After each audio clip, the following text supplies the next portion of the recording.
Welcome back to the show, everybody. This is the Upper Tier Podcast. It is Pro Wrestling Weekly. It's Tuesday. Plenty to get through. The panel joining me as always. Emma, how are we? Good. Excited for the show.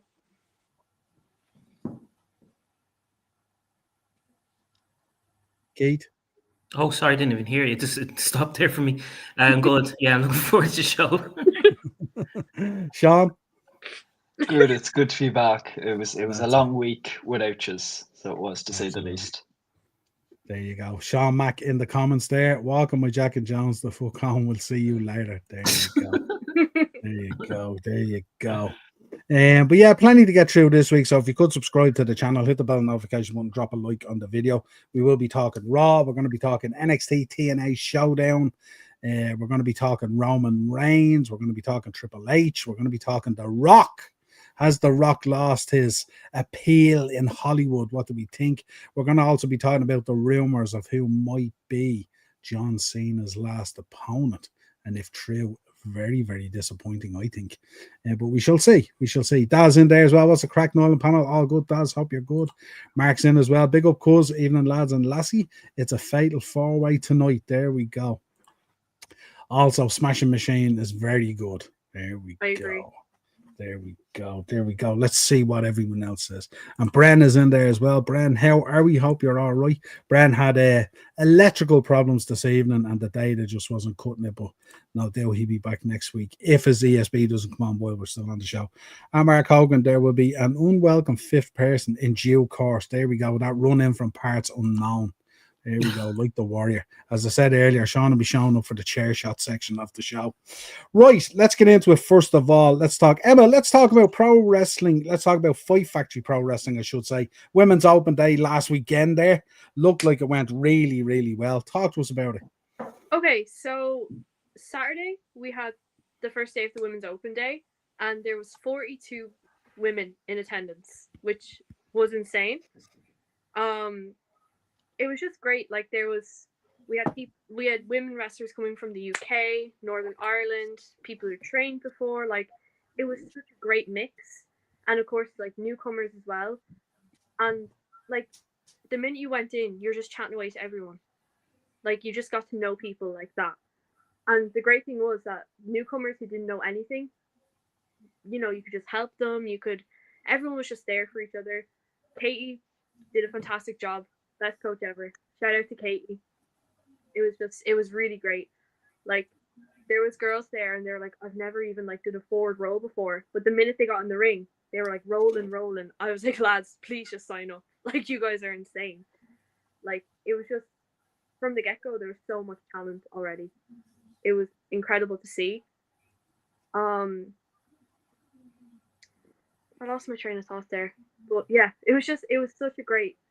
And then I remember at the very end, there was one girl and I was chatting away and I was like, oh, like, are you going to join? Like, do you think you're going to come again? And she looked at me dead in the eyes and she was like, no way. I was like, you know what? Fair enough.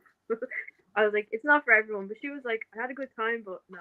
But that's what it's all about, And I just think it's the fact that 42 women shown up, no matter you were a newcomer, you trained before, you were getting back into it, you want something new to do. It was just great. And the second day, there wasn't as many of us there, but there was girls who weren't there the day before and they came in and we managed to do our own little spot. We managed to get in the ring. Like, we worked on a lot. I mean, we were doing Irish whips with each other and everything. Like, people were that good that Kate even said that when she has newcomers coming in before, like, they wouldn't have done as much as we did the Saturday and Sunday, which I just think is amazing. So yeah, it was a great weekend. And it was fun as well, There was no one, it wasn't competitive or anything. We're helping each other.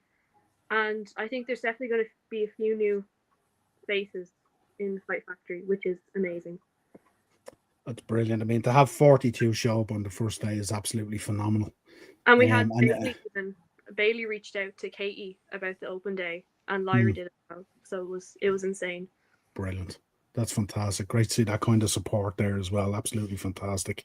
And Katie does such a stellar job as well with the girls and stuff like that as well. She's a phenomenal athlete herself. Goes very underrated at times, but the job they do there, herself and Phil, phenomenal. And even LJ and the people who come in and do some of the coaching and stuff when available and stuff, absolutely phenomenal community there. So hats off, and go ahead. It was like on the Sunday, there's, I say, 10 of us maybe, and we were doing like a spot, and I went up to go do it with someone. I was doing with Katie, and I was like, oh geez, lads, I can't do this. I was like, I can't do a spot with my coach. I cannot do this.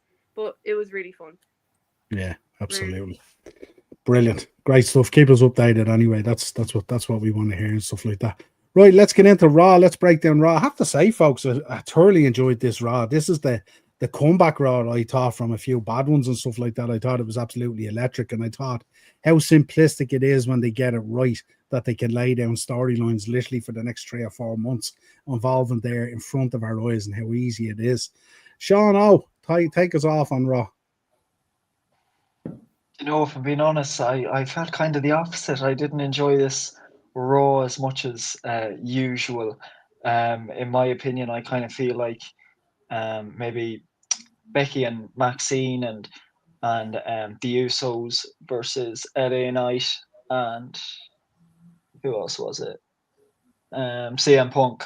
I feel like that saved Raw for me, if I'm being honest. You strongly disagree. AJ Styles, Dragon Lee, and Penta versus the Judgment Day. Oh my God! No, that was a good match too. Actually, I will admit that was a good match. Roxanne versus Lyra. Yeah. No. What exactly did you not like about this Raw? Because I'm confused. Because I think this is the best Raw I've seen in probably 6 weeks. Do you know? If I'm being honest, I still feel like it's kind of the same thing every week. We're still seeing. Stale, is it? Kinda, yeah. At this point, like I'm already sick of the Asuka, Kairi, and Io storyline. I think that's boring. Like all that happened this week was Asuka slapped Kairi in the face. Ooh, whatever are we going to do? You know, it just wasn't that interesting. Lyra and Roxanne, just leave me alone. So Becky, you're getting off to a mare here. You're getting off to a mare here, but go on anyway. I think I got to talk about Becky and Maxine. That was a brilliant match, you have to admit. And Maxine, we've seen it on social media. She has come on in leaps and bounds. She is brilliant. Future champion, we have yet to see. But for now, she is doing an absolute stellar job. And I think Becky is, per usual, doing a phenomenal job every single week. Consistency. And she has got that down to a T. Could we see a split in division now between Paul Heyman and Seth Rollins? That is, those cards are also on the table. So yeah, overall the matches weren't bad, but I'm still kind of feeling like it's the same thing every week. If we're to change it up a little bit, I would be completely open to that. I thought, unlike the rest of the panel last week, I thought I was vindicated in my judgment of the Judgment Day. That this week we've seen exactly what they bring to the product. But that's just me. There you go. But Keith, Raw, talk to me. I hope you had a better feeling about it than Sean. I actually enjoyed Raw this week, to be honest with you. Because over the last few weeks, it hasn't been that entertaining. Like, it's been solid, but I thought this week was actually pretty good. I really, really enjoyed the set Rollins and Paul Heyman backstage. It just it gave it a different flavor, to be honest, which is like, oh, are they actually going to break up the division or something like that? The Roman and Bronson Reed thing, I think they could have made a better stipulation for that. I would have liked to see like maybe a stretcher match or an ambulance match or something, just something different than a street fight. But you know what, Maxine Dupree, fair play to her for being a rookie. She did very well in the ring. Like, you can see that she's green and all that, but Becky Lynch helped her out very, very well. I have no real interest in this Lyra and Bailey thing. It's just, I don't know where they're going with this. the CM Punk was great. That segment with LA Knight and CM Punk. I hope we get that as a match now for Survivor Series, because that'd be a great match, I think.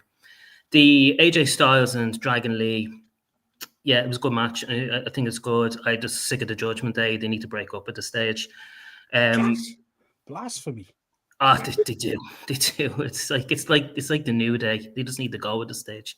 But Io Sky and Kairi Sane, yeah, it was a good match. I think this is going to probably develop into Survivor Series. I do have my actual, thoughts about Roman Reigns, but I'll wait until we chat about that later on. But no, I thought it was a solid Raw. Like, I gave it about 8 out of 10. I really enjoyed it. Like, overall. Yeah, I have to say, I thought it was excellent. We get Emma's thoughts now as well. Emma, what do you think, Raw? I really enjoyed Raw. Like, again, I thought it was really refreshing because, like, we had Maxine come in, and Maxine's just, like, she's amazing. Like, she needs a push. You can see her improvement. Amazing. I agree with what Keith said, though. I just think Roman Reigns and Bronson Reed, like, get away from the street fights. We need something new. Like, as Keith said, an ambulance match or just something, just to kind of bring it in, like, tie it all together. Lyra should have won, but that's just me being biased at this rate. AJ Styles, phenomenal. That's why he's got that, okay? I thought he was great. Again, Dragon Lee and Penta, like, they're insane. And I'm one for saying the Judgment Day should break up, but I enjoyed them this week, okay? I'm going to let that sit. I did enjoy them this week. So, CM Punk and LA Knight, again, that was really good. Really good. And the thing with Roman and Jay as well, and Jimmy, I thought that was interesting, and I'd like to see where that's heading. Again, probably Survivor Series, the same with Kairi Sane and Asuka and Io and stuff. That's probably building up for Survivor Series. But again, like, I'm kind of pulled into it, It's not boring or anything, I think, which is great going ahead. And yeah, that's kind of it. It was just a really good Raw again. 9. Do you think CM Punk and LA Knight are the two best talkers in the WWE at the moment? They're up there. Yeah, I really enjoyed that segment between the two of them. Yeah. Seth is always very solid on the mic, even though it's a bit repetitive, but he's pretty solid on the mic, Seth Rollins as well. I think it's it's good with his character, his mic skills. It really suits him. Yeah, I just I mean, overall, I thought personally, I thought it was an excellent Raw. I know where you're coming from, saying like one swallow doesn't make a summer kind of thing and all, but I think with this Raw, they actually used it in a way to lay out what we can look forward to over the next 2 to 3 months, certainly in the run up to Cena's last match and stuff like that. And I thought whereas the last couple of weeks, the lines were a little bit blurry as to where it was going to go and what was going to happen. I think this time it's a lot clearer now where we're going with the different kind of storylines and stuff like that. And I like to have that bit of clarity there. I thought Styles, Dragon Lee, and Penta were outstanding against the Judgment Day, and I know it takes 2 teams to have real good dance. I thought the Judgment Day were excellent. I thought JD McDonough was absolutely phenomenal in this match as well, in the way that he sold and stuff like that. Dom was doing his thing as well. I thought it was brilliant, and the injection in the way Rusev got involved as well could bring a nice little flavor there. We could even see a 3-way between Penta, Dom, and Rusev for the IC belt, which would be really, really cool. But I just thought it was an excellent Raw this week. I thought it was clearer in the way that it presented itself. I thought it was much more, as fans, we could see exactly where we were kind of going with it and stuff like that. I thought Maxine and Becky was excellent. I'm such a big fan of Roxanne Perez. Week on week, she impresses me every week. And even the way she works with Raquel as well, I think is excellent. Nice to see where the Usos are going. It's kind of bubbling a little bit, and the way LA Knight did that was really cool, laying down that kind of beginning of something between himself and CM Punk. So yeah, all in all, really, really good Raw, I thought, and a really good go home Raw on the way to Perth for Crown Jewel. Anyone else that? Jey Uso, what do you think they're doing with him? Are they slowly just turning him heel, or what do you think it is? Do you know what? I think he's on the way to kind of sliding into that Roman role, but kind of because he's there more regular. Because a lot of Yeah. what we talk about is the fact that, and we'll get into talking about Roman. You brought it as a topic, Keith. But like it's kind of, I think in some respects you do need that figurehead character there. And I did say after his run when they took the belt off him and stuff like that, that maybe they got it wrong, that they got into the wave of the fandom that was going on at the time, and maybe he just wasn't ready to move into that top tier position. And I said over a number of months they would go back, revisit and redevelop him again, and maybe push him back into that top tier position again when they felt he was ready.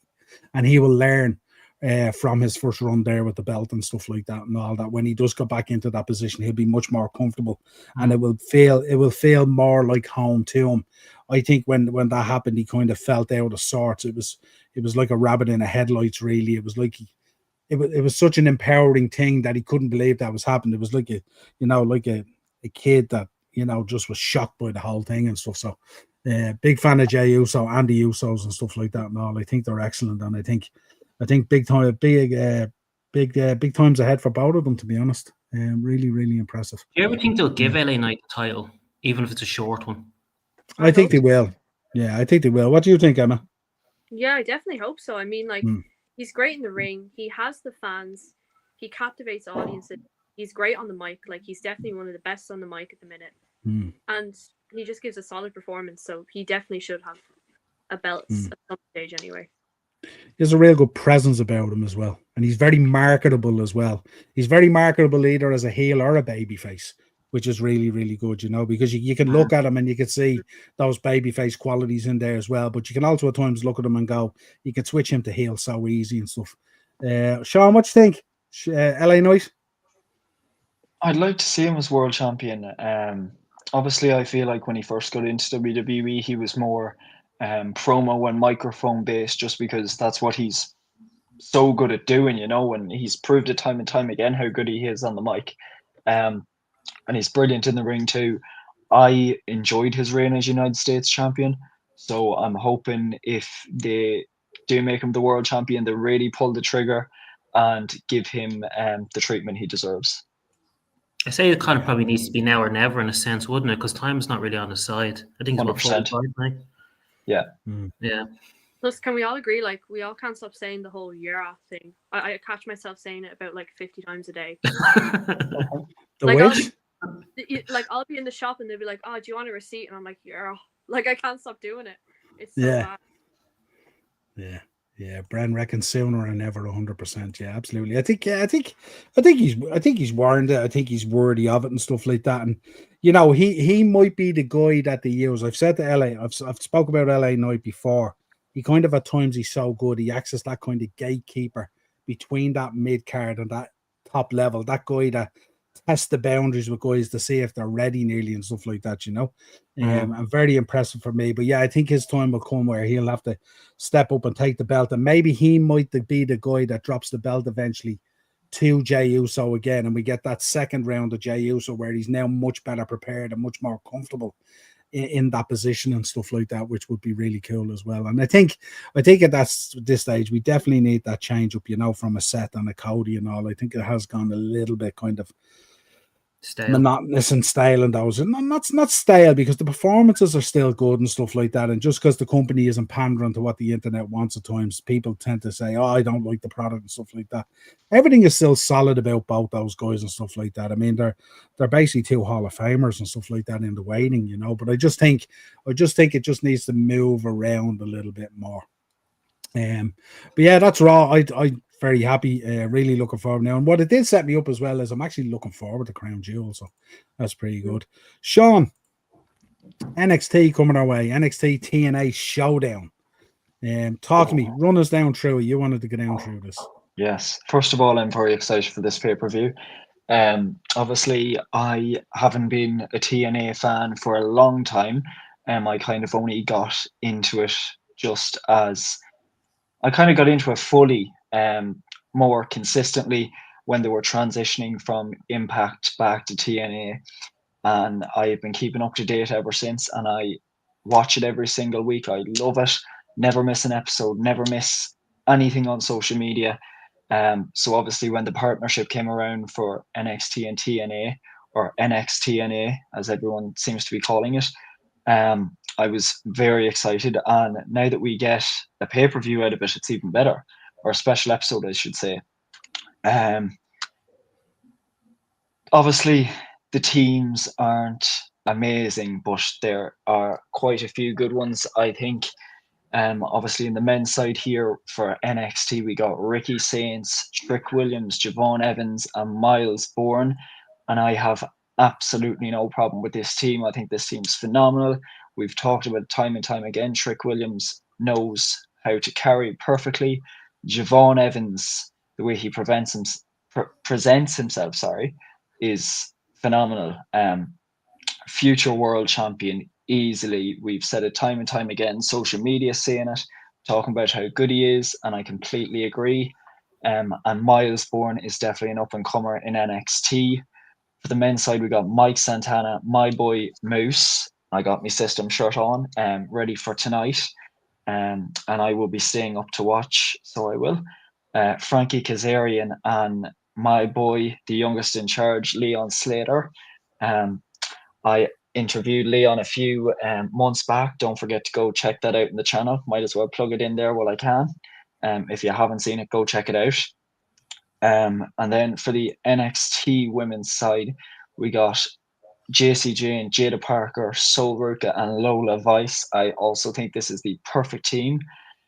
And then for TNA, we got NXT's Kalani Jordan, The Inspiration, and Mara Sadeh. Once again, another brilliant team.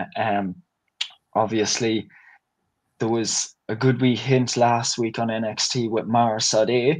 She actually wore a t-shirt that said "Miss Me?" on it, which I thought was a lovely nod and little comeback for the company that released her. If you are not watching tonight, definitely watch. It is an absolute brilliant card. I think we've got Ethan Page versus Mustafa Ali for the North American title. We've got obviously the two Survivor Series style matches, and now they have special guest referees. So for the women's match, we've got Jordan Grace as the special referee, and for the men's, we've got Joe Hendry as the special referee. And then, of course, one of the matches I'm most excited for tonight, I think, has to be Dark State versus the Hardys in a winner-takes-all match for the NXT titles and the TNA World Tag Team titles. So obviously, if you've got a good head in your shoulders, and I think everyone here on the panel and everyone watching does, you'd be going for the Hardys. So I think the question tonight is, can the Hardys finally win all of the titles in WWE and become Grand Slam champions? 100%. 100%. Sean, what's your predictions for the two team matches? Who picks up the W's?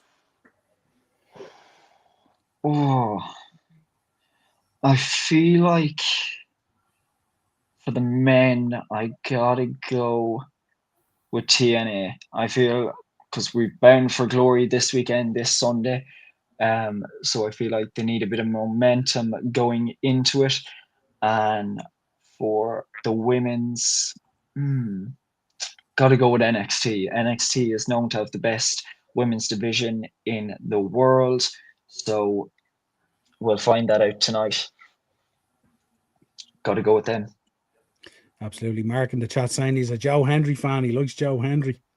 AEW title Tuesday tonight as well. Yeah, absolutely. So much wrestling on at the moment.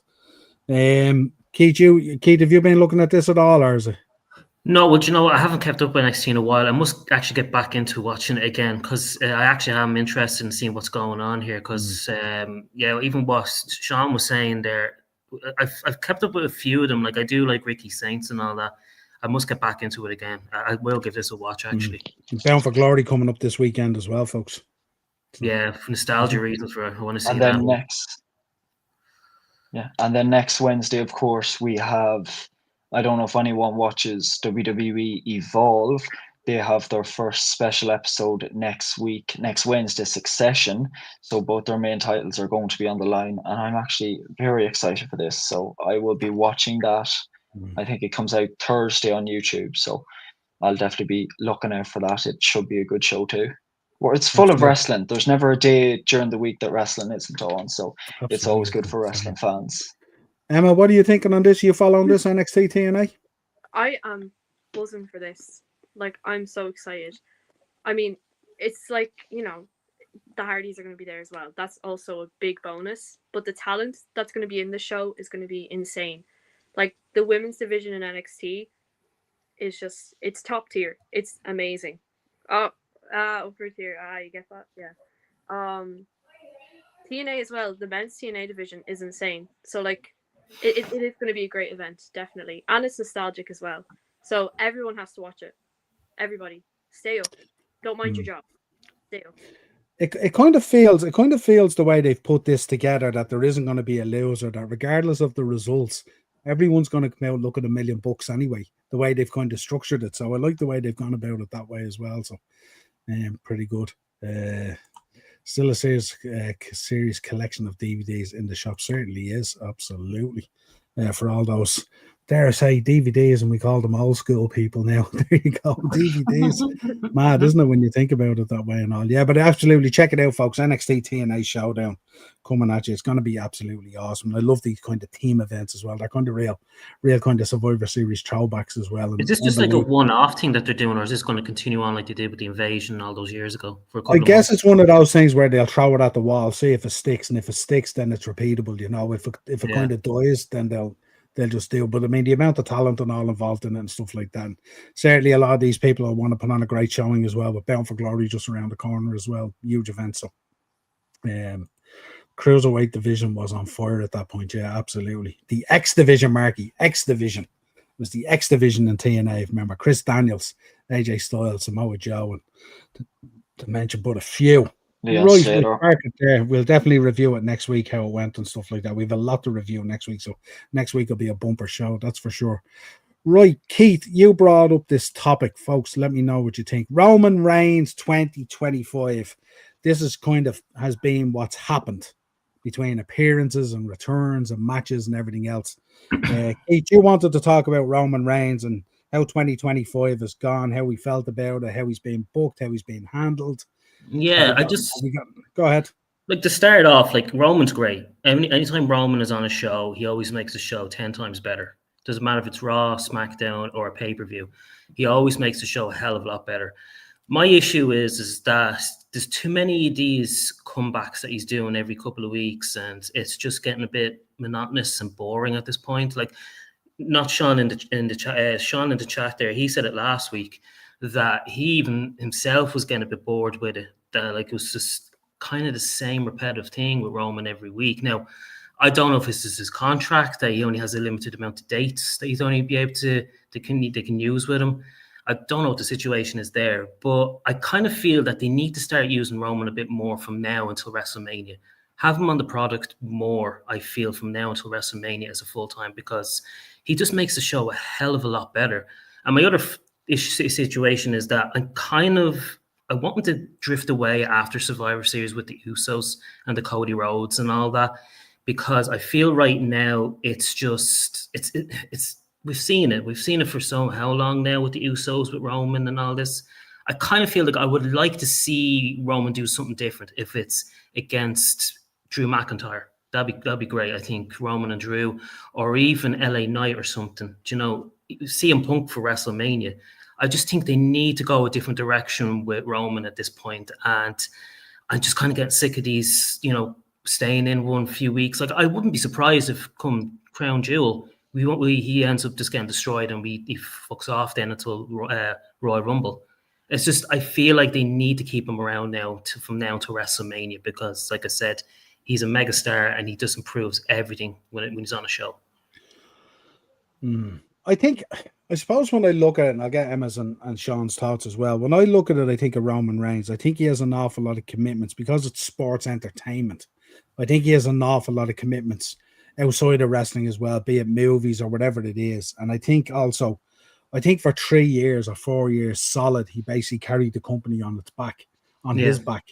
and with the bloodline story and how long storytelling it was and all that kind of stuff and all. And I think at this stage now, and then we also know the background to the leukemia and stuff like that. And he's told us himself and all that this is a lifelong kind of thing. This is a thing where at times he has to go off for treatment and stuff like that and all that kind of thing. And I think probably with carrying that as well. And I think he's probably earned the right in some respects to come and go.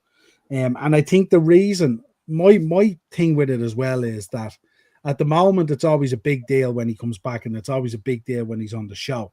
So the question is, if we have him there every week, is it still that big deal? Does that aura get diluted? And that's for me would be the problem as well. And I think maybe the way they're using him, I think maybe is the right way to use him. But I think maybe they could use him just a little bit more to make it just a little bit more meaningful when he shows up. That's all. But I think going off and coming back, I really don't have an issue with. I mean, do we want to see Roman there week in, week out? Do we want to see him on every Saturday night's main event? Do we want to see him on every throwaway PLE at times and stuff like that and all? I don't know. Emma? Yeah, I agree with things that you guys have both said. Like, I think he has earned the right to just come and go because he carried the company on his back. He's such a big figure for the WWE.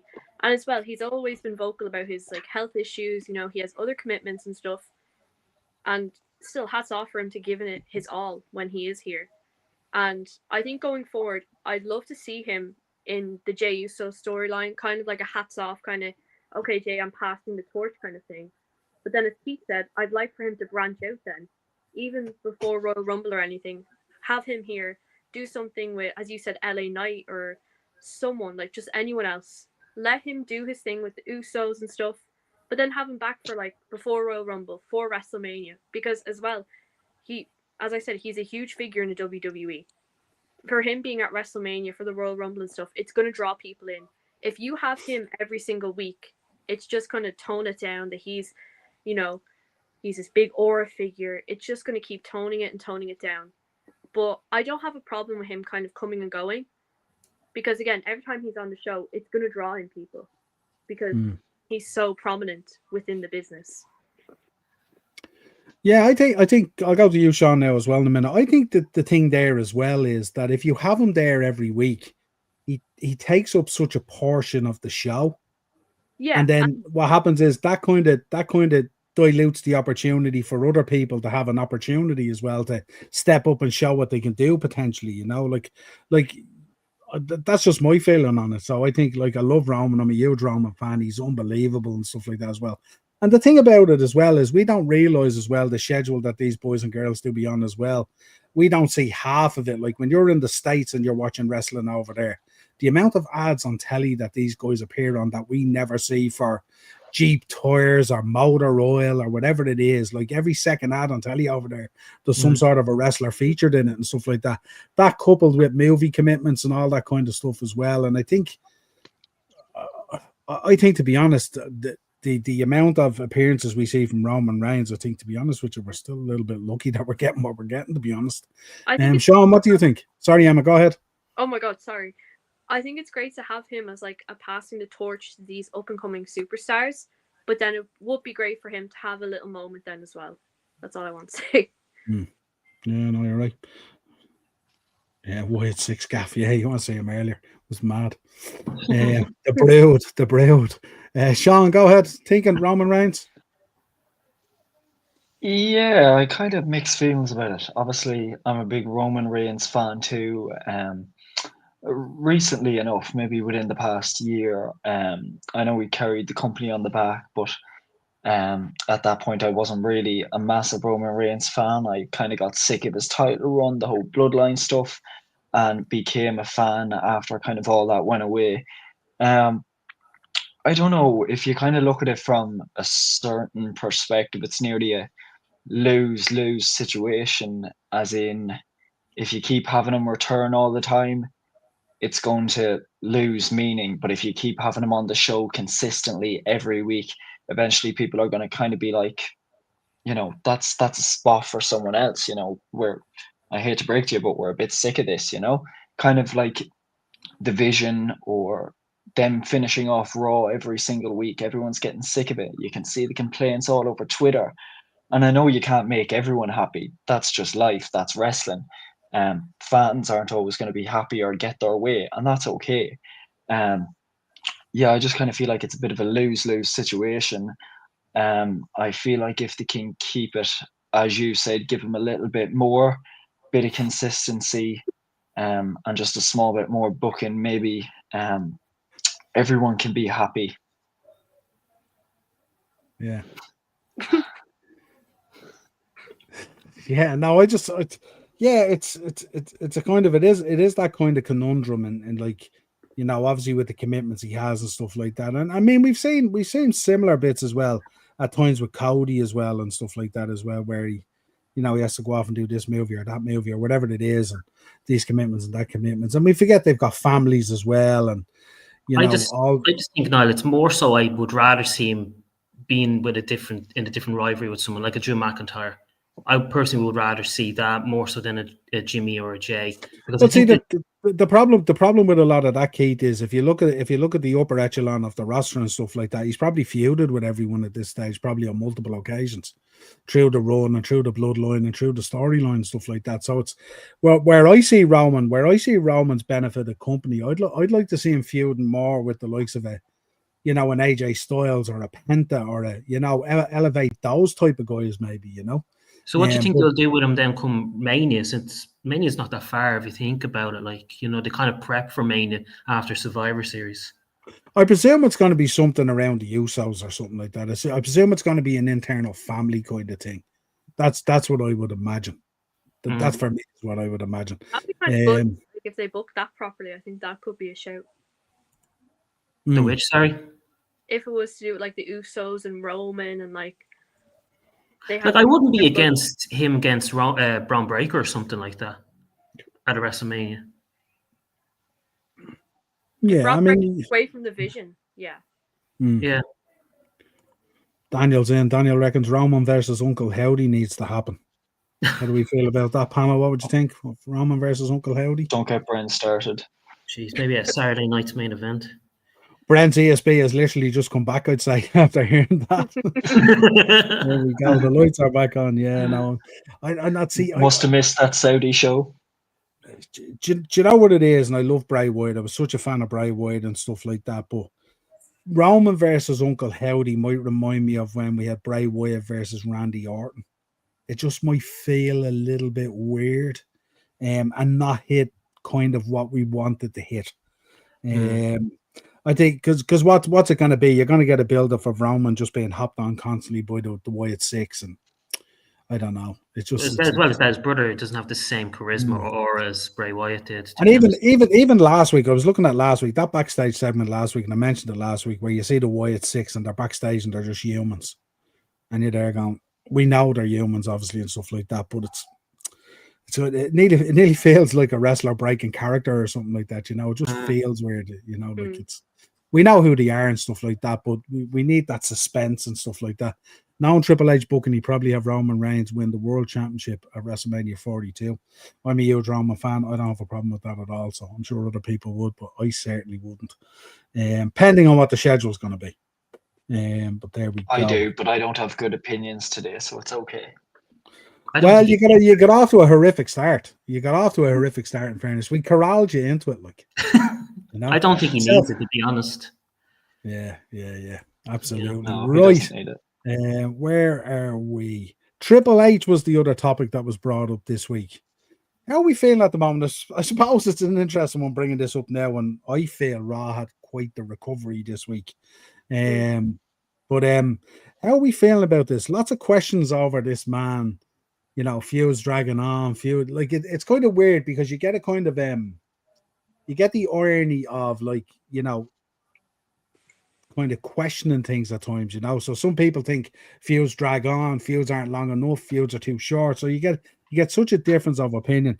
Sean, you take us off on this one first. Triple H, how do you feel it's going? A lot of questions over it at the moment that had kind of lost its way. SmackDown has kind of lost its way a bit.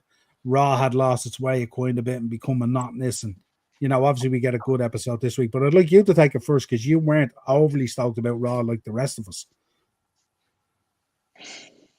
You can't let it go, can you? No. It's a good thing you don't hold a grudge. It's a good thing you don't hold a grudge. Yeah, I've mixed feelings about him, to say the least. Obviously, as a wrestler, absolutely amazing. But since he's taken over creative control, I feel like obviously it's hit and miss, and I think a lot of people will agree with me on that. Obviously, when he was bringing back people, a lot of people making returns and stuff, absolutely brilliant. He made a ton of great decisions. Obviously, half of them are gone now because they got released again, because that's what WWE does due to budget cuts. Um, but yeah, hit and miss. I feel like Raw's the consistent show every week.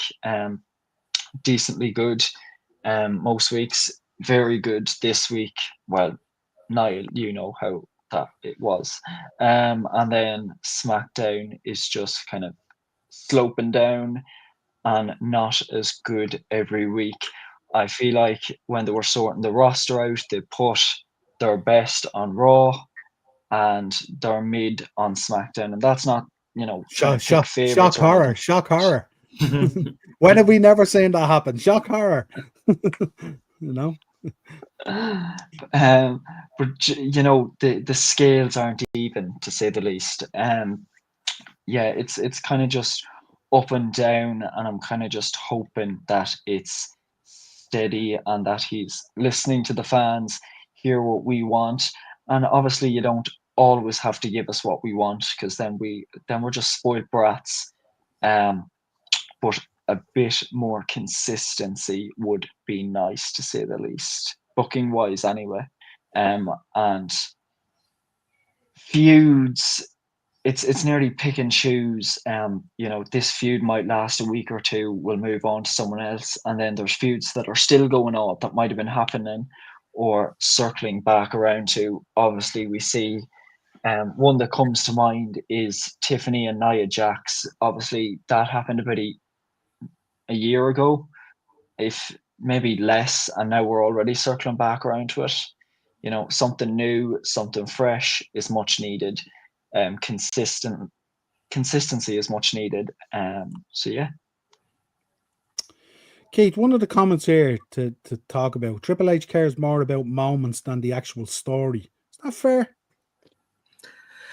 No, I think he's more of a storyteller, to be quite honest with you, than anything else. Like, on the positive note with Triple H, I think he's doing a far better job recently than what the last couple of years of Vince McMahon's reign. Like, where it's been horrendous to watch any episodes when Vince was in charge. But like, yeah, every booker is not perfect by any means. They have their good points, they have their bad points. Triple H, like, he has his good points. He does have good story, but for one that he needed to pull the plug on was with the Judgment Day for me, but also as well Austin Theory and Grayson Waller. That one, they're kind of teasing for them to break up, and nothing ever happened. Now, look, it could still happen maybe when Austin Theory comes back, but I think overall, like, he's not a terrible booker by any means. Like, I think sometimes he looks for the shock value with the likes of John Cena's heel turn and all that, and his heel turn hasn't been the best. He hasn't booked John all that great. But in saying that as well, he booked the Bloodline storyline. Was it last year or the year before? That was tremendous. That was absolutely great. I thoroughly enjoy that every week. And I really enjoyed the AJ Lee and CM Punk mixed tag as well. That was great. Like, he has his moments. It's just like every booker is not going to be perfect. But at the end of the day, like, they're going to have their great points. They're going to have their shit points. It's just part of wrestling, really. Like, I think the difficulty as well is it's very hard to make every match feel like a main event match, and for us to invest the same way in every single match. Everyone has their kind of favorites and the ones that they latch onto, and then obviously the main events stand head and shoulders above. But I think overall, if you look at Triple H, I think one, the work he has done in the women's division has been absolutely outstanding. I don't think anyone else would have been able to do what he did with the women's division in WWE. And again, he had great talent to do it as well. But just because you have great talent doesn't necessarily mean WWE at times has a great talent in the women's division, and at times it's been horrific. For poor booking and storytelling and stuff like that. And actually, that feeling of importance about it, I mentioned it last week, how I feel sometimes NXT is a women's show where men sometimes guest appear on it and stuff like that. And I think it's very clever in the way they do that and wave it in and out throughout the month and stuff like that. I think he's done a spectacular job. Now, I'd be biased because I'm a huge Triple H fan anyway, so I'd find it very hard to throw shade on him anyway. Yeah, I just think... I think at times it's very easy to latch on something that doesn't work and go, it's terrible. The world is terrible. And I think we spoke about it with WrestlePalooza as well. When people weren't happy with how Lesnar and Cena went down because we don't fully understand it and why it happened and all that kind of thing. And then we go, WrestlePalooza, forget about it. You know what I mean? And we throw away all the other interesting, good stuff that happened on it and some of the good moments in it and stuff like that. So I just think at times, I think the internet community out there is very reactionary to stuff. No one gets it right all the time. And more often than not, you'll probably get it wrong. Well, Niall, if you think about it as well, like the likes of years ago when there was no internet and all that, the likes of Cody's dad and all, who was a booker, and Jimmy Cornette and all, who was a booker for Smoky Mountain and all, like they had their ups and downs as well that people never latched onto. Like, not, like I said, not every booker is like that. Back then, Keith, wrestling was a different kind of ilk, if you like. Because what happens was everything was booked with a view of bringing it to a crescendo of the main event, and the main event was the only thing that really mattered, and everything built towards that. Even, wrestlers were barred from using even certain moves and everything else until we got to the main event and stuff. So it's a different world back then. It was probably a lot easier to book it because you had your beginning, your middle, and your end, and it was very obvious where people sat in that, and you were able to book it. Now what happens is the expectation from the wrestling fans out there and from the audience, and rightly so if that's the way they want to be, is that the first match should be as important to them nearly as the last match, and that everyone is a megastar, superstar, and that everything has to have its own fundamental place within the card, but it should all have the same nearly level of importance within our world. And it doesn't quite work that way. Because what happens is where we kind of latch on to people, like for instance, AJ Styles is a great example. We know AJ Styles is a superstar, a megastar, an unbelievable wrestler, has had a phenomenal career, excuse the pun and stuff like that and all. But sometimes AJ Styles finds himself early on in the card. Sometimes AJ Styles finds himself mid-card and whatever it is.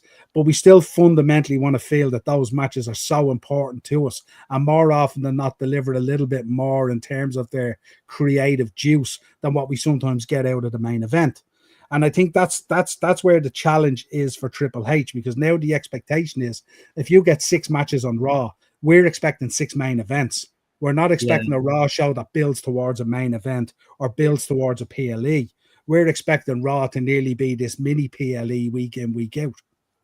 So I kind of feel with Triple H, you kind of see like he gives you like a big wow moment, and then it kind of goes slightly down. It's kind of like it's not a stagnant show for a couple of weeks, and then bam, it's like another one we get, and then it goes back to the same again.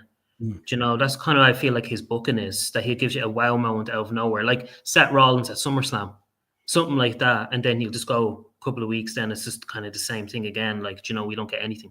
But then but you see, you can't deliver a wow moment on the PLE. No, what I'm saying is not expected every week, but that's what I'm just saying. Well, I've seen why he's booking, Yeah, but see, the problem is that's the way you will always book things. You will always book things that your wow moments either are in the build up towards your PLE very quickly, or else within your PLE.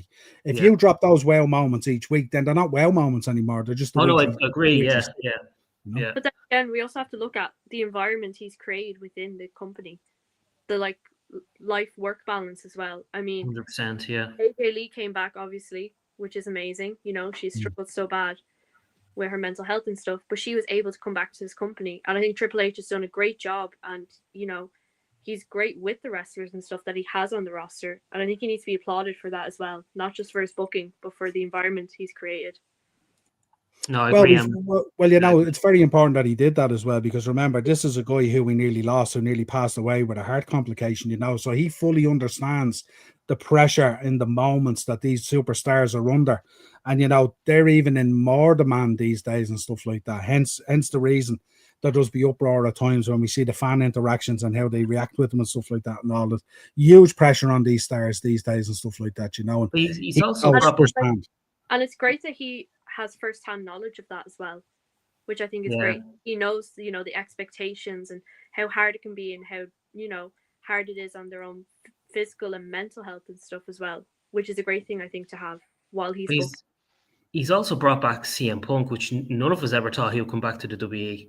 No, I never thought he would ever come back, you know, and it's great. And I still get wow that he's actually back, like, you know, because how long has he been gone for? 10 years or something? And like, he's had his issues with CM Punk as well, and they both have, and like he's put that to one side for business, which is great. Yeah. I think CM Punk is an interesting one as well, because I mean, obviously with, you know, how the UFC went, it didn't go too well, and obviously with AEW just being that disaster that happened and stuff like that, there wasn't a whole lot of other areas that CM Punk could have went to be honest about it. So I think that was really, if he was coming back into sports time, and that was really the only show in town. He's not going to go to Ring of Honor. Obviously, he's not going to go to New Japan. He's not going to go to TNA. No disrespect to any of them, but I mean, he's at that kind of level where he had to go back to WWE. The fact that he's still there and still enjoying it and still enthused and still about it is really, really important, you know. We seen that clip, Marky, on Unreal. Yeah, it didn't look great. It didn't shine him in a good light, Bruce Pritchard, at all. We spoke about it a month or two ago when we were looking at the Unreal documentary. There we go. Emma, give this guy socks. Thinks you talk too much. I think he meant that you don't talk enough, boy. That's my brother. There you go. Jake, you doing your sister dirty there, yeah. He meant that you weren't talking enough because they thought you were muted. Triple H is the best thing to happen to WWE. Niall, I meant to say to you as well, I heard people saying that Triple H can only book heels and he can't really book faces that well. Do you think that's true? I wouldn't say Cody Rhodes believes that. Yeah. I wouldn't say face John Cena believes that. Like, I've seen a few people say that, like, about Triple H. He put Jey Uso really over the top there. Like, he really set him off, which was great, I think.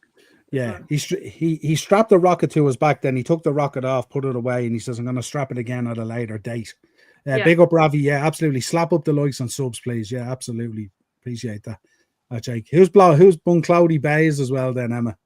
That must be, That's either my mom or my sister. Okay, very good.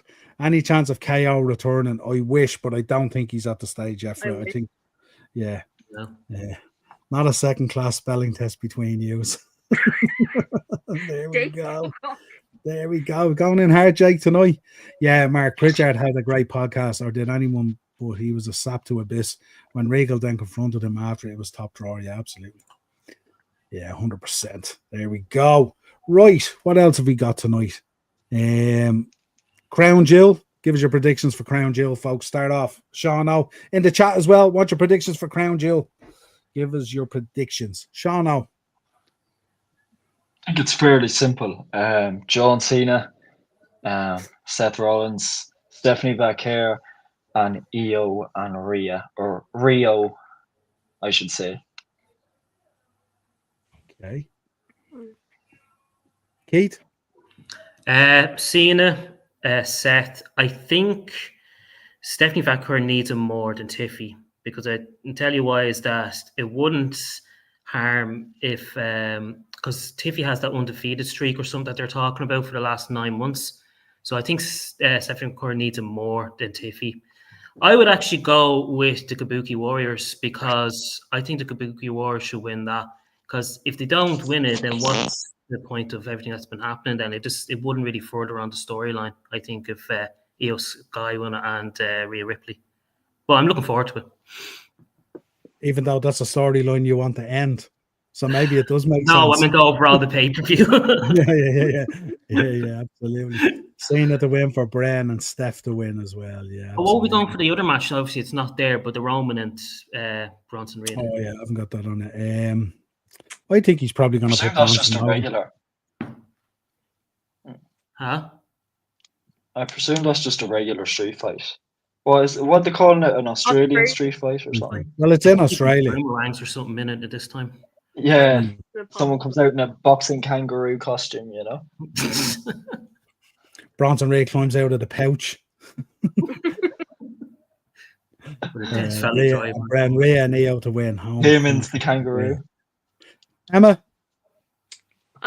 John's gonna win definitely, but I would honestly, as much as I want John to win, I'd love to see AJ win. Just as you know, it's also announced he's retiring. It'd be kind of nice, but I think it's gonna be a great match. But John is gonna win. Seth to win, definitely Seth to win. I think that'll be a good match. Stephanie to win as well. I think Tiffy's kind of had her winnings and stuff. It's time for Steph to kind of step up. She's against the undefeated. Stephanie to win. Rhea and Io are definitely going to win. Yeah. It would be interesting to see the Kabuki Warriors win, but I think that's going to be a solid match as well. And I say Roman's going to win the Australian street fight, but I don't know though. Yeah, no, Roman, I say. I can't wait for the Stephanie and Tiffany match. It's going to be so good. Yeah, absolutely. Please, Stephanie, win. I know. I have a funny feeling. Bored. Now, see, this is interesting. Brand's come in and said Division aren't a great group together, which means if that's the case, should Seth be winning? Now, I've got an idea on this, and I'm going to deliver it. I think AJ Styles is going to pick up the win here. I think AJ Styles needs a big win at the moment, and there's nothing bigger than beating John Cena. I think AJ Styles is going to pick up the win here. I think if you look at him the other night, and I think if you see the which. Can you imagine the pop of the crowd when he wins? It'd be awesome. It'd be awesome because the expectation is that Cena's going to win, and that could be one of your moments. I think Stephanie might pick up the win here, but I think Tiffany will still come out of it very strong. I think it's going to be a fabulous match. Could be a show stealer. I think Rhea is going to, if we believe Roman is going to win the street fight, then one of the home birds, if you like, has to win it, don't they? They have to win in Australia. So you would expect Rhea and Io to pick up the win there. With this vision thing with Cody and Seth. Oh, yeah, the Paul Heyman, when he was like, I'm going back to Roman. I think the Vision are going to turn on Seth Rollins here and cost him the match. Okay. I just think there's something bubbling there at the moment. There's a little bit of disharmony between the two boys and Seth. They've always felt like second-rate citizens. You've got Paul Heyman coming out as well, talking about, why did I bother trading Roman in for you if this is the case? We know that Brock Lesnar's kind of back on the scene as well. Especially if Roman wins that. And then if Seth loses, it's kind of like Paul Heyman's like, why am I with Seth? So you could either get the Vision costing Seth this, or you could get a combination. Now that might be a bit overboard. You could get Lesnar as well. And you could have Lesnar standing in the ring with Heyman at the end of Crown Jewel. I don't know. Do you think the Vision in itself, no, I'm not saying they're as good as them, but do you think it's like the modern day Evolution? And we know what happened with the old Evolution, don't we? Yeah, that's what I was history does rewrite itself. And we did speak last week about how this potentially would go. We spoke about Braun Breaker could be the next Batista, and Bronson could be the next Randy Orton, and this is how it could all flow and stuff like that and all. And I think Becky's involvement in it now, that might whittle away now after they've done the AJ Lee thing and stuff like that. And also, I don't know, it should be interesting, but I don't see this just being a case of, well, Cody got the ring last year, so Seth will get the ring this year kind of thing. I think if that's the case, I think they'll be doing us a disservice, and they'd be going with the obvious. I'm disappointed we never got Becky and AJ Lee for this pay-per-view. Agreed. They might be saving it. I mean, don't be surprised. Don't be surprised if something evolves out of that for War Games or something like that. I think it's good if they saved it and just build it up, kind of have a little feud going on with the them. I think it'd be good. Yeah, because it kind of the build up to that tag match and stuff like that was really, my husband's better than your husband, kind of thing. And it just got a little bit kind of, they probably need to build, as Emma says, between the two of them. and not that distraction of Punk or Seth there, you know. I think I'd like to see the two girls, you know, not even in a standalone kind of way, but maybe build towards something. And maybe, who knows, imagine you got a War Games there, Team Lee versus Team Becky or Team whatever, Team AJ versus Team Becky or something. Might be cool, you know. Imagine had like Maxine or something on Team AJ. I think that would be insane. Have they taken away the classic elimination matches for Survivor Series? Is that still going? I can't remember. I think they have gotten rid of it. I think they've kept it for tonight, for Showdown, just because it's a simpler pay-per-view. It's an NXT pay-per-view. So I know that the matches for tonight are labeled as Survivor Series matches. So I presume it's the typical tag match.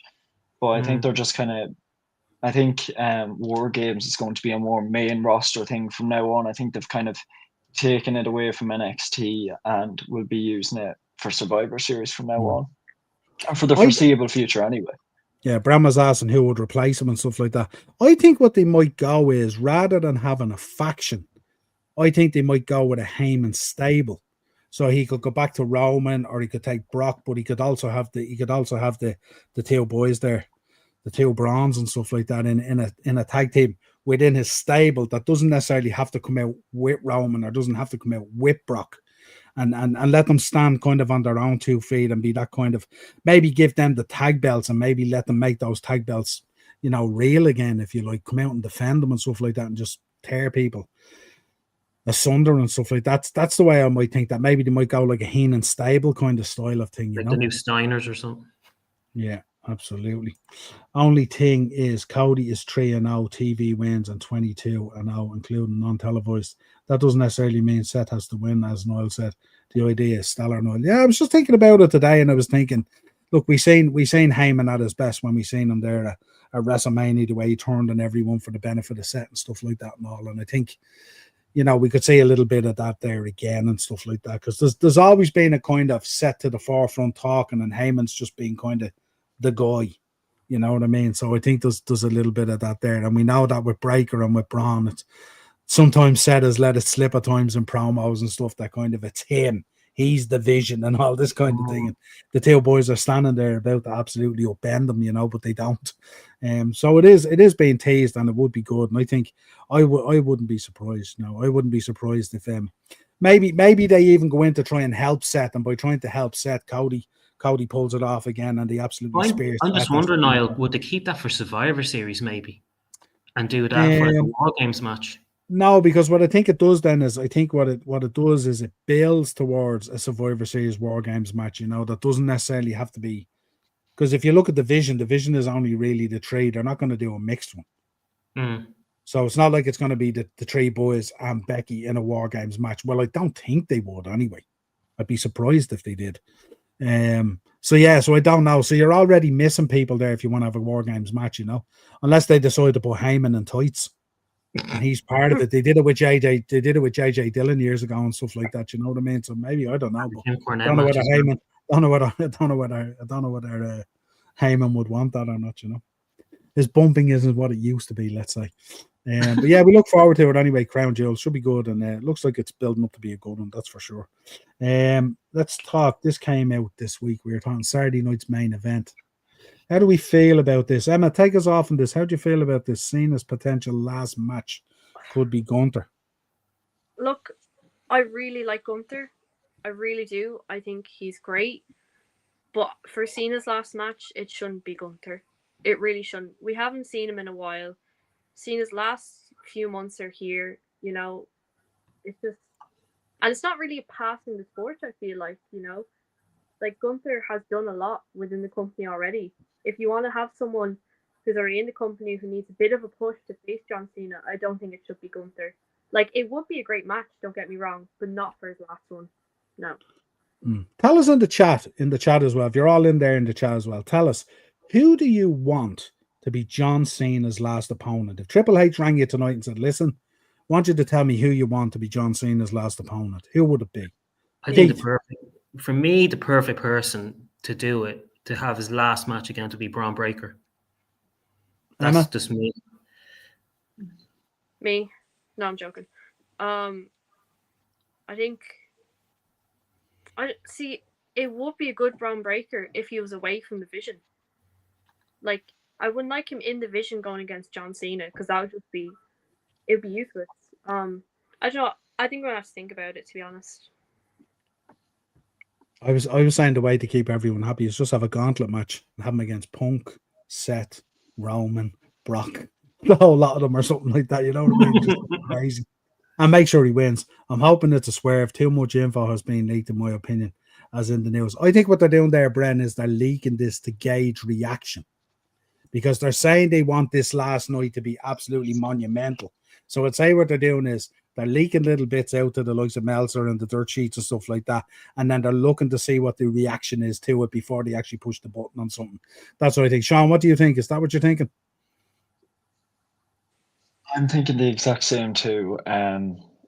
Please don't let it be Gunther. I've said it again. I've said it. I'll say it again. I've said it to you, the lads in the group chat. I don't think it should be an up and comer, or somebody from NXT or someone who's just new on the roster. It has to be someone he's had a match with before. This is classic nostalgia throwback. tour. Classic throwback. A classic throwback. Exactly. 100%. I think if you're to give it to an up and comer, it's a stupid idea. Obviously, it's nothing but bragging rights for the person being like, oh, I was John Cena's final opponent, and that's nothing to look back on and say, you know what, that was terrible. I didn't want that. I was thrown into it, you know. It's bragging rights. It's a nostalgia tour. It's his retirement tour. You have to think, not everyone, but a lot of people would say John Cena is the greatest of all time. And I would be one of those people. I stand by it that John Cena is one of the greatest of all time. If a lot of your fans are saying that, I think it has to be a classic match, a rerun of one of his greatest opponents. You're not just going to throw one of your rookies, should I say, or as I said, an up and comer into John Cena's final match. It just doesn't make sense. My pick personally, Randy Orton, one of the greatest of all time, one of the best feuds of John Cena's career, in my opinion. I think it would be absolutely perfect. I know I had one other person. I think I said Edge, but obviously, you know, with the way his AEW contract is, that won't work out. I just don't think that an up and comer, like Obafemi or even Gunther, who's been in on the roster for a while now, no, it doesn't make sense. It's a nostalgia tour. It's his retirement tour. You have to think this is his final match in his career in WWE. He said after this match he is done. He will never have a match again. This match has to be monumental. This is really the sign, seal, and delivered on the envelope. It has to be perfect, and I'm afraid Gunther just does not cut it. I think it'd be great if they had saved the Randy Orton feud for kind of later on. Not have 100%. Done it so early, but have kept it for later on when it was coming to the last few months to have that nostalgia, you know. Final match. I would have picked Batista if it was nostalgia. Another great show. Yeah, if Batista was still Batista. Yeah. Not the current Batista. No. If it was the current, if it was the old Batista, yeah. Yeah. Bren makes a couple of good points here. He says Cena was an up and comer when JBL put him over. Also Triple H, and Kurt Angle. Sheik put Hogan over. Yeah, but that was so obvious in the way that it sold the narrative and stuff like that, you know. But good points, all right. Mark says, don't think it'd be Obafemi. Burnley be reluctant to let him wrestle. Could affect his football career going forward. Absolutely tremendous. There we go. Yeah, I think Randy Orton's kind of a show. I think, do you know what the problem is? Shawn Michaels' last match was against The Undertaker, you know, and Ric Flair's last match, as far as I'm concerned, was against Shawn Michaels. That's all I'm saying. But I think like there has to be a kind of a level to it and stuff like that, you know. And I just think I think if you're there 20 years, on 20 plus years, and you've had the career he's had, and you've had this year-long farewell tour and the build-up to this final match, and how emotional it's going to get. And listen, we know the locker room's going to pour out on stage. We know it's going to get real emotional out there and stuff. And I think it has to be a match that feels like a throwback match within the career, but also a standalone match that just gives us, a 5-star match to end this thing. Go out on the right way. And we know this isn't going to be his last match. We know for sure. Because we know once Saudi back up the truck full of Benjamins that he's going to be in Saudi for WrestleMania 43, I think it is. So there's no doubt about it, I think. So I doubt that this will be his last match. And of course, could always do what Flair done and went off and go wrestle on TNA with Jay Lethal and people like that and all, couldn't he? So who knows what might happen, But yeah, let us know. His final match. It's such a difficult. It's a difficult one as well, because if you think of all the opponents he's had, really, when you look at it, the only one that's really there still is Randy Orton, because Batista's gone. Triple H would have been ideal, but he can't. You know, Flair, is way too old now. Undertaker's retired. Shawn Michaels is retired. Jericho could be an option, maybe, if they get him over the line. Maybe he would have been perfect, Niall. I'm just thinking if he could still wrestle. And I think the last match for him, as nostalgia-wise, Kurt Angle. Yeah, but again, that would be another tough one as well. I don't think. See, the thing about it as well, Kurt Angle will want to put on a 5-star match, and where the mind might be there for a 5-star match, I don't think the body would, unfortunately. And I'm a huge Kurt Angle fan. But it's just those kind of things. And of course, adrenaline. Someone mentioned it. I think Dave or Daniel wasn't in the chat. Dave mentioned Edge. How would we feel about that Edge coming back in and being that last match? Depends on contractually what happens there. They could do maybe a deal with AEW, maybe. Could they do something like that for Edge to come over? Yeah, just give us a leg for the night, No, Tony Khan would never. We know what he's like. We know he would never want that, go for that. He, as money hungry as he is, not WWE couldn't write a check big enough to make that happen. That's here's a question for you. Now, Brand's probably going to come through my screen when I say this, but Bubba Ray said that he should extend his retirement tour up to WrestleMania. No. I thought that was a good point, though, to be honest with you. Look, it could happen. I think, though, you'd have to figure out creatively a way of selling it, because you'd have a lot of Cena fans there who have bought an awful lot of farewell shirts, and you'd be extending the farewell out another 3 or 4 months and stuff like that. I think ultimately he goes away. I think from time to time he'll pop up, and I think what happens is ultimately I think we might see him around the Rumble before that Saudi Mania, and I think we might get him back, and he can come back on the basis. Listen, I missed you guys. I missed the business. I miss all this. You don't even have to talk about the money. The money would be outrageous, I would imagine, to get him back out of retirement, and that's how he would sell it. And when we hear about Shawn Michaels and Undertaker going off and getting new knees and new hips and all and stuff like that, God knows what we might get at that Mania. Who knows? The money is just outrageous, you know what I mean? And that really drives the decision. And you even think about those guys, I mean, they can literally do a Rock and Hogan basically, and for the first 10 minutes of a match barely even touch each other and still get over. It's a tough one.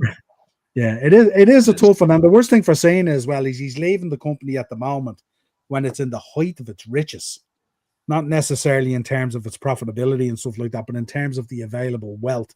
And with Saudi getting more and more involved now, it's just going to get even more and more.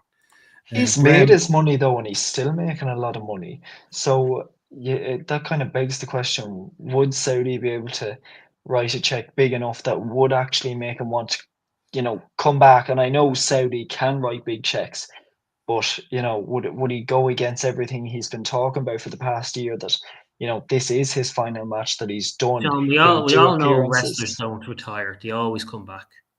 He seems and this probably sounds stupid, but you look back at other interviews of wrestlers saying, I'm retiring and I might do the odd appearance, and they come back and they wrestle. But you look at John Cena's interviews, he does actually look quite genuine and serious that he is done. And that's not saying down the line he won't change his mind or might change his mind or might not. But he does actually seem very genuine that this is it, that, you know, he will still work with WWE, he still will do Make-A-Wish, all that sort of stuff, but physically, in-ring wise, that's him finished. I'm not saying, you know, he won't come back and make the odd appearance, but I just think in-ring wise, he's definitely done. And, you know, I could be wrong. Look, we could sit here on the podcast this time next year and list God knows how many times he came back and got in the ring. But as of now, I don't see him physically getting back in the ring after he retires in December. What if we get well, we know these are partially the greatest actors on the planet as well, so we know that. So John Cena is selling this narrative that I'm done, I'm never coming back, all this kind of thing. Could be just subliminally him sending a message to the Saudis saying the check is going to have to be massive, you know. And the other thing I would think about it as well, if you got someone like a Randy Orton or someone like a CM Punk who spent 6 months absolutely degrading John Cena and his career and unfinished business and all this kind of thing. And the storyline was to try and get him back out of retirement to come back. And if John Cena felt the compulsion to come back because of how he was being spoken about and treated, and remember we had Triple H and Randy Orton showing up at each other's houses and all that kind of stuff. There's a great show from Dave Kelly, The Miz. Absolutely wonderful show. We were talking about it last week. Please, I want that 100%. So bad.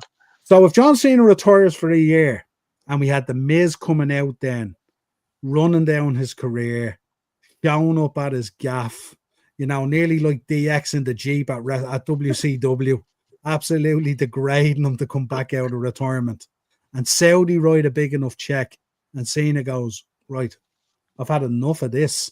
I'm not having this guy talking about me. I'm not having this guy running down my career and all this kind of stuff, and signs to come back. How excited are we going to be? How much are we going to pop?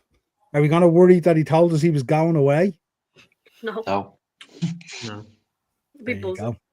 There you go. Well, Niall, in your opinion, what do you make of the last match? Like, are you happy with it, or would you change anything? No, I don't think. I personally don't think. I think what WWE are doing at the moment is, I think they're slapping stuff at the wall to gauge the reaction and stuff like that. There's been so much soundings about The Miz. So for me, I think The Miz is a great show. I think Randy Orton would be a great show. If Edge was capable of coming back, I think that would be a great shout. You know, I think it has to be someone of that ilk. It has to be someone that's nearly on a very similar level of performance and delivery and career as him. You know what I mean? I don't think you use this match. Like, this is probably going to be one of the most significant retirement matches. And we've seen Undertaker, we've seen Shawn Michaels, we've seen Ric Flair at 24, even though he didn't retire, but he should have. You know, we've seen so many retirement matches and how significant they are. And I think this match will be up there as one of the most significant if it's his retirement. And I think that's really, really important, that this is the level, even though it's a Saturday night's main event and it's not a SummerSlam or a WrestleMania. And he probably should have retired at a WrestleMania, to be honest, because really that's the stage where he should retire with the career he has had, not a Saturday night's main event. And who knows what might happen, you know, but I don't think we'll have seen the last of John Cena.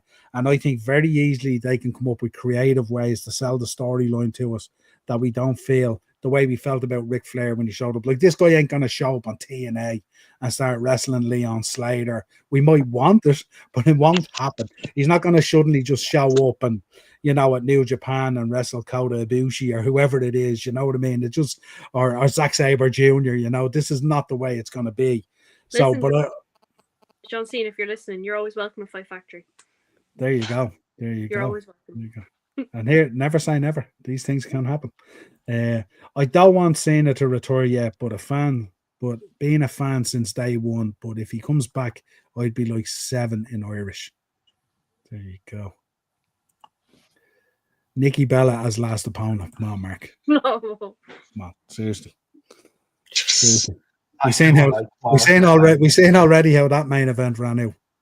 There's a lesson for people. Don't propose at WrestleMania or whatever it was. Don't listen to him, Mark. Us Nikki Bella fans got to stick together.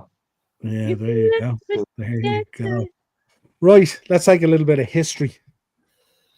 We'll see how it goes. So We'll start off. We're back at 1997, one of the most difficult segments I've ever watched in wrestling. In the most controversial moments in the history of Monday Night Raw, WWE conducted an interview with Melanie Pillman that aired less than 24 hours after the passing of Brian Pillman, which still to this day for me is shocking to watch and shocking to believe it even happened. Such a big Brian Pillman fan. 1999, Gorilla Monsoon passed away due to complications brought on by diabetes at the age of 62. Shout out to Gorilla Monsoon. What a commentator and what a wrestler as well. 1997, hours before he was due to appear at In Your House Bad Blood, Brian Pillman was found dead in his St. Louis hotel room. He was 35 years of age. So sad. A man who I was also a big fan of, 2001, gentleman Chris Adams, was shot and killed at his home in Waukesha, Texas, following an alcohol-fueled argument. The Rugby England-born wrestler was 46 years old. And if you want to have a look at gentleman Chris Adams, you'll see it on a lot of the Von Erich stuff and stuff like that. He was a heck of a performer. 2001, on an episode of Raw in Indianapolis, Indiana, Stone Cold Steve Austin won his 6th and final WWE Championship by defeating Kurt Angle, mere weeks after losing the belt to Angle at Unforgiven. In 2006, Kurt Angle made his highly anticipated TNA wrestling debut when he confronted Samoa Joe to conclude an episode of Impact. The debut marked the start of the feud that led to TNA's largest ever pay-per-view buy rate at Lockdown later that year. And of course, we remember the headbutt as well. That headbutt from hell. How could we forget it? 2016, Tama Tonga and Tanga Loa defeated the Briscoes to win the IWGP Tag Team Championships at the King of Pro Wrestling 16 event in Tokyo. And of course, we'd have to put this in here. 2010, TNA Bound for Glory took place at the Ocean Center in Daytona Beach, Florida. In the main event, Jeff Hardy won the vacant TNA World Heavyweight title in a triple threat match against Kurt Angle and Mr. Anderson. After the match, the long tease, they revealed themselves as both Hulk Hogan and new champion Jeff Hardy turned heel, Jeff Hardy, to join forces with Eric Bischoff, Abyss, and Jeff Jarrett to form the faction that would soon become known as Immortal, if you remember that. Notable birthdays, some interesting ones here. Alpha Jr., 1984. Dixie Carter, 1964. Barry Darsow, big fan, met him a number of times. 1959. The great Bruno Sammartino, 1935. Aiden English, 1987. Caitlin, 1986. Rhino, 1975. The Miz celebrates his birthday this week, 1980. And of course, Daniel Puder, 1981. Bob Holly's friend, who wouldn't be on Bob Holly's Christmas card list, I would imagine, the man who sent him into orbit. Stevie Richards, 1971, celebrates his birthday this week. And the Great Joint Haystacks, 1946. And of course, 1967 this week, the great late Eddie Guerrero. Viva la raza. That rounds out your notable birthdays and your history for this week. Few comments before we go. Where are we? Didn't you slate Raw earlier? Yes, I did, and I don't regret one bit of it. And I'll do it again. I got one thing you don't, power. Earl Hebner. Damn right I did, and I do it again. Monsoon, one of the voices of my childhood, absolutely. I always remember Bobby paying tribute to Gorilla on Nitro. Very sad, yeah, 100%. On this day, 2025, Bren is in the Ministry of Darkness. Love it. Heenan's tribute was heartbreaking. Him and Monsoon on All American Wrestling and Wrestling Challenge, always amazing. Absolutely. Bren with a smiley face. That's it, folks. That's it. We will be back next week. We will be reviewing Showdown, Bound for Glory, Crown Jewel, Raw. It's going to be a real review show next week. There won't be too much room for many topics and stuff like that. Great. Emma, pleasure as always. Bren in the chat, Sean in the chat, Mark in the chat, everyone in the chat, really appreciate it. Sean on the panel, Keith as always. Maybe have Dave back next week. Let's see what happens.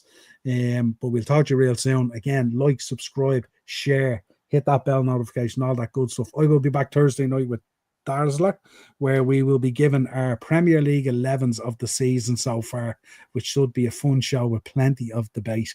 And I don't know whether I have a show Friday or not. We may have a watch along or something like that. We shall see. But until next time, folks, pleasure as always. Enjoy the rest of your wrestling week. Cheers.